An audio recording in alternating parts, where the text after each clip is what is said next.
Speaker قومی assembly Asad قیصر کے صوابی میں تقریب سے خطاب میں اہم انکشافات۔ کہا وزیر اعظم عمران خان آج چودھری پرویز الہی سے ملیں گے۔ تحریک انصاف کے اراکین اور اتحادی عمران خان کے ساتھ چٹان کی طرح کھڑے ہیں۔ عدم اعتماد تحریک میں عالمی قوتیں شامل ہیں۔ انہوں نے دعویٰ کیا کہ آزاد خارجہ پالیسی کی وجہ سے عالمی قوتیں عمران خان کو ہٹانا چاہتی ہیں، لیکن تحریک عدم اعتماد ناکام ہوگی۔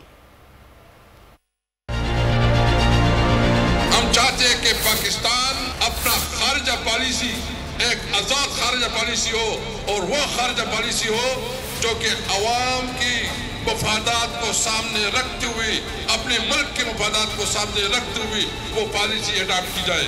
نہ ہم کسی کی ڈکٹیشن لیں گے، نہ کسی کی جرت ہے کہ پاکستان کو ڈکٹیشن دے۔ ہم نے ایک آزاد قوم کی حیثیت سے اپنی زندگی گزارنی ہے، اور میں یہ بھی کہتا ہوں کہ بالکل جس نے لانا ہے عدم اعتماد، وہ اس کا قانونی حق ہے۔ اگر وہ عدم اعتماد لاتے ہیں تو بسم اللہ، انشاءاللہ تعالیٰ پاکستان تحریک انصاف کے جو ایم این ایز ہیں، جو پارلیمنٹیرین ہیں، وہ کسی بھی صورت میں اپنی لیڈر کو نہیں چھوڑیں گے۔ وہ اپنی لیڈر کے ساتھ چٹان کی طرح کھڑے ہوں گے انشاءاللہ تعالیٰ۔ اور جس دن عدم اعتماد آیا، آپ دیکھیں گے ہمارے اتحادی اور ہمارے اپنے M N As parliamentarian Imran Khan کے ساتھ کھڑے ہو کے اس عدم اعتماد کو ناکام بنائیں گے انشاءاللہ تعالیٰ۔ سبسکرائب کریں اور بیل دبائیں تاکہ کوئی خبر رہ نہ جائے۔